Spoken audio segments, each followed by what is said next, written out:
Sí, nós temos, de parte do setor hoteleiro, especialmente em turismo, tem indicação trempang atualmente, do momento opname, pero tem indicação ao que mira se que tem demanda baixa um tiki para a última metade do ano. Então, metade do hotel está reportando que não mira que a demanda está abaixo um tiki.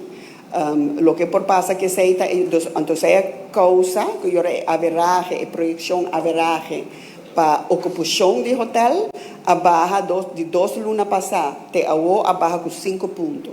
Então, isso aí torna efeito que nós mira, que nós queremos de incertidumbre que tem atualmente. Claro, isso aí por cambia de dia para dia, mas isso aí está algo que nós temos preocupação. De outra banda, me sugeri para seguintemente quizás que mais informação por escuta de Aruba Tourism Authority também de que está a estratégia que tem atualmente para surpassar isso aí. Me te querer de nossa parte a preocupação é agora tá que ora para começar a mirar a demanda baixa, o que está passando agora com a ADR e preço não está baixa.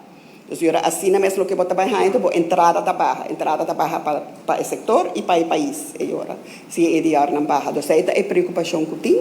Claro, mas guarda com custo progressar. Pero essa é a indicação atual que tem. Pero me que mencionar um pouquinho mais, pero me te quer dizer ata papi por dar para visa mais. Então, agora toda a gente está enfocando mais para outro mercado, claro também, porque da América lote sunco está baixa, então está enfocado agora na Latam com a Europa, por exemplo.